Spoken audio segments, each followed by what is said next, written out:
दोस्तों ग्रेविटी का ऐसा है कि कोई चीज अगर हम ऊपर से नीचे फेंकें तो वो नीचे जाएगी ही जाएगी। बेशक से हम फोर्स ना लगाएं उसे नीचे फेंकने की, बस छोड़ दें वो नीचे गिरेगी ही गिरेगी।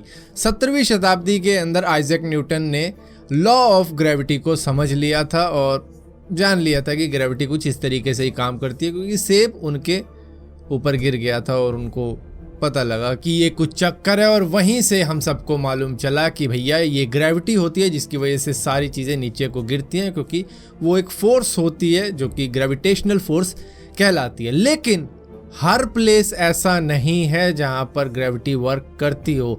कुछ जगह ऐसी भी है हमारी कंट्री, हमारे प्लेनेट के अंदर, जहाँ पर ग्रेविटी बस नाम की ही रह जाती है, क्योंकि दूसरी फोर्सेस कुछ ज़्यादा ही स्ट्रॉन्ग होती है वहाँ पर। जैसे महाराष्ट्र के अंदर एक नाना घाट है, वहाँ पर एक वाटरफॉल है और पानी हमेशा नीचे को ही गिरता है झरने से, लेकिन यहाँ पर झरने का पानी नीचे गिरने की बजाय ऊपर ही वापस आ जाता है। गिरने के बाद में वो ऊपर को फेंक देती है। ये किस वजह से होता है? क्योंकि यहाँ पर विंड की फोर्स इतनी ज़्यादा रहती है कि झरने का पानी नीचे गिरने की बजाय ऊपर चला जाता है वापस, और शायद नदी में वापस आ जाता हो, और ये एक लूप चलता रहता हो जब तक वहाँ पे विंड चल रही है काफ़ी ज़्यादा स्ट्रॉन्ग। इसी के साथ साथ एक और जगह आ जाती है जो कि टर्की और अर्मेनिया के बॉर्डर के बीच में आती है, जिसको माउंट अरेगट्स कहा जाता है। यहाँ पर अपहिल पर भी कार ऑटोमेटिकली चलने लग जाती है, चाहे आप उसका इंजन भी ऑफ कर दो। और यहाँ पर जो रिवर है वो भी अपहिल की तरफ ही जाती है। बड़ा ही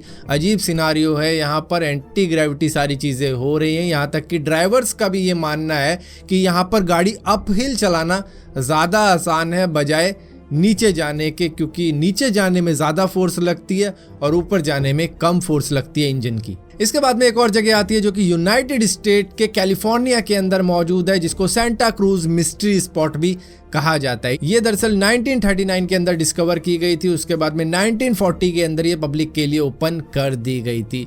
काफ़ी ज़्यादा मिस्टीरियस प्लेस है, जहाँ पर आपको लगेगा कि ग्रेविटी की ऐसी की तैसी हो रही है, कुछ यहाँ पर हो ही नहीं रहा। जहाँ पर बॉल नीचे जानी चाहिए वहाँ पर बॉल ऊपर को जाएगी, जहाँ पर आप स्ट्रेट खड़े होने चाहिए वहाँ पर आप लीन होके खड़े होगे ताकि अपने आप को बैलेंस कर पाओ। लेकिन क्योंकि ये प्लेस काफ़ी ज़्यादा मिस्टीरियस है, मेन बात इस प्लेस के ही अंदर है, मे बी वो थोड़ा टिल्टेड हो रखा है, जिसकी वजह से आपको स्टैंड होने के लिए अपनी बॉडी को थोड़ा उसी तरीके से करना पड़ेगा। और व्लॉग अगर देखोगे इसके बारे में तो आपको अच्छे तरीके से मालूम चल भी जाएगा। और इसके बाद में आ जाता है यूनाइटेड स्टेट के नवेदा का द हॉवर डैम, जो कि one of the biggest dam है इनके यहाँ पर, जो कि सेकंड नंबर पे आता है। ये दरअसल 728 फीट ऊंचा डैम है, मतलब इसकी हाइट जो है 221 मीटर है अगर मीटर में जानना चाहो। यहाँ पर धूम 3 की भी शूटिंग हुई है। और यहाँ पर ऐसा होता है कि अगर आप बोतल भी फेंकोगे ना इस डैम के अंदर तो वो ऊपर को वापस आ जाएगी। पानी भी फेंकोगे वो भी ऊपर को वापस आएगा, क्योंकि ग्रेविटी का तो इतना ज़्यादा चक्कर नहीं है, लेकिन विंड इतनी ज़्यादा स्ट्रांग है कि वो वापस सभी चीज़ें ऊपर को फेंक देती है। अब इसी तरीके से इंडिया के लेह कारगिल हाईवे, यानी कि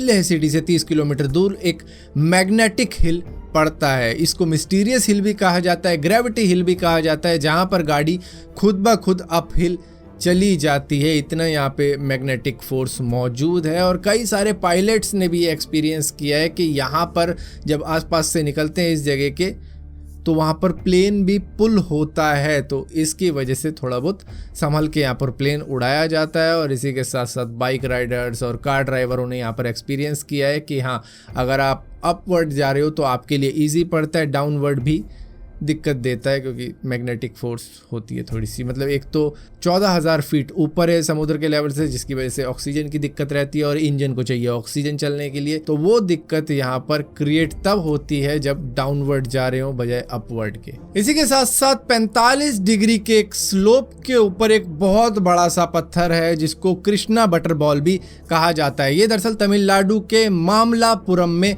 मौजूद है, जहां पर इसको ऐसा लगता है कि अब गिरेगा, लेकिन ये गिरा नहीं है हज़ारों सालों से। दरअसल 1908 के अंदर मद्रास गवर्नर ने ये फैसला लिया था कि इसको हटा देना चाहिए यहाँ से, क्योंकि अगर किसी ने मान लो ट्राई भी किया कि इस पत्थर को ढलान पे से धक्का दे देते हैं और ये शायद गिर जाए, और जिससे कि पूरी मद्रास सिटी डिस्ट्रॉय हो सकती है इसकी वजह से, तो उन्होंने इसको हटवाने की कोशिश करी 1908 के वक्त में, जहाँ पर 7 हाथी लाए गए इसको खिंचवाने के लिए, लेकिन ये टस से मस नहीं हुआ। और यही एक शायद आखिरी अटेम्प्ट था इसको वहाँ से हटाने का, क्योंकि इससे भी पहले किए गए थे, जब राजा महाराजाओं का ज़माना होता था उन्होंने भी अटेम्प्ट किए थे, लेकिन कोई इसे हटा नहीं पाया अपनी जगह से। और ये उस स्लोप पे जहाँ पर आप कुछ भी फेंकोगे तो गिरता हुआ नीचे ही जाएगा, लेकिन ये टिका हुआ है। सो ये कुछ जगह हैं जहाँ पर ग्रेविटी अपना काम प्रॉपर तरीके से नहीं कर पा रही है, क्योंकि दूसरी फोर्सेस ज़्यादा हैं। तो फिलहाल के लिए इस वीडियो के अंदर इतना ही था। अगर ये वीडियो आपको पसंद आती है तो इस वीडियो को लाइक ज़रूर करना, शेयर ज़रूर करना, और इसी तरीके की और भी वीडियो देखने के लिए चैनल को सब्सक्राइब जरूर करना। और सब्सक्राइब किया